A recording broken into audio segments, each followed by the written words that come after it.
Mr. President.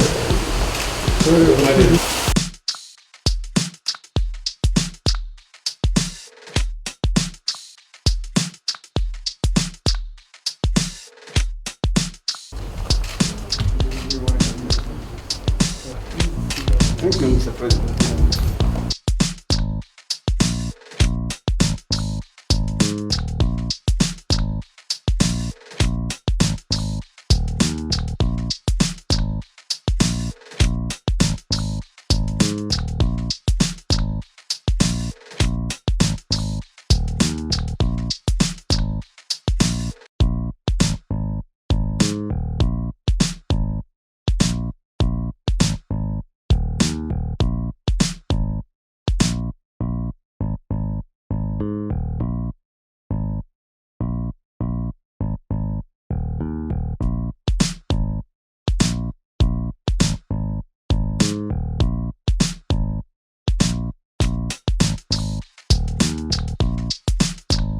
Thank you very much. Thank you very much.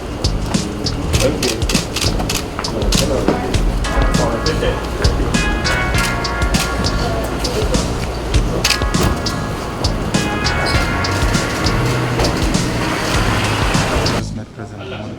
What informed his visit? Yes, what informed his visit was the recent developments in Mali. Of course, former President Goodluck Jonathan is the ECOWAS mediator on Mali. So he was called in when we had this a few days ago, this coup, a coup within a coup, really. And so he went to Mali. He met with the de facto leader now, and he also met with the ousted interim transitional president with his prime minister.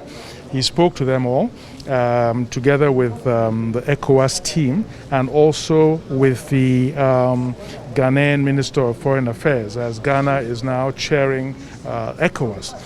So he wanted to brief Mr. President on their discussions with, in particular, the now de facto head of the Mali transition. And also because on Sunday, the President of Ghana, as chairman of the ECOWAS Authority of Heads of State, is convening an emergency meeting of ECOWAS Heads of State and inviting also to that meeting the now de facto head of the transition governance in Mali. So he briefed Mr. President on their discussions. Essentially, they had wanted, as ECOWAS, to return to the status quo ante. In other words, for the detained former president of the Transitional Council and his prime minister to go back. Because what caused the problem was that the president of that Transitional Council dissolved the government and then reconstituted the government and dismissed the minister in charge of security and the minister in charge of defense. Now, these were two key ministers who, together with the vice president, were the ones that carried out the first coup that removed the civilian president.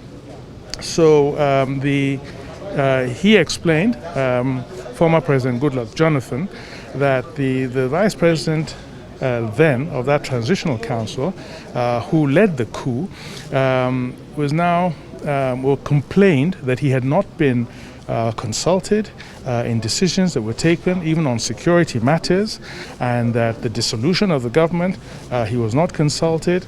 The reconstitution of the government, he was not consulted. That the dissolution was illegal and not in accordance with the transition program, and that removing his main supporters, the ministers in charge of security and defense, was also something that was carried out without his consulting him, especially as his portfolio and mandate was essentially security. So, as you know, they ostensibly resigned while they were in detention, but he said that they will be released, and he's released them yesterday. That is to say, released the president of the Transitional Council and the Prime Minister.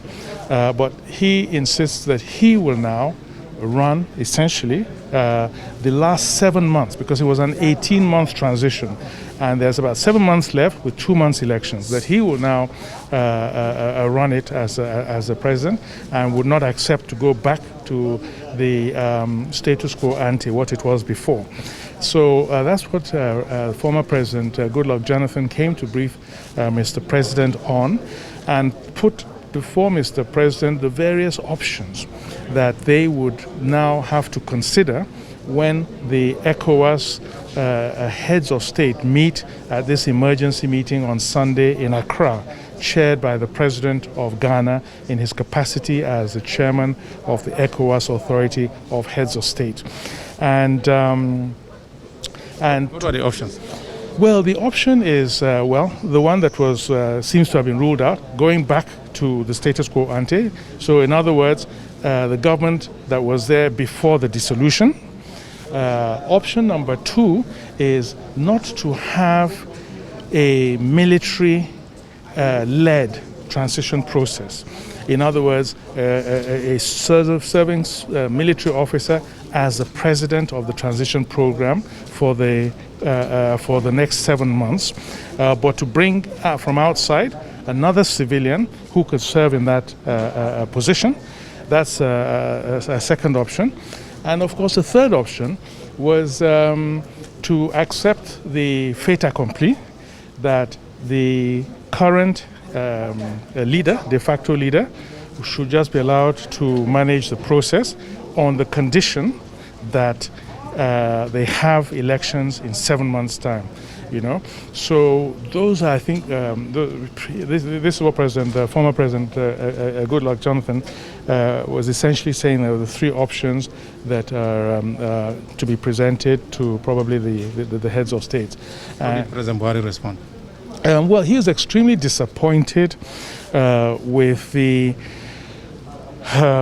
attitude of the government of Mali, because he pointed out that 70% of Mali is under the control of insurgents, and that he would have expected that all the stakeholders in Mali would come together to seek to recover the 70% of their country that is under occupation of rebels and insurgents, and be united for that purpose.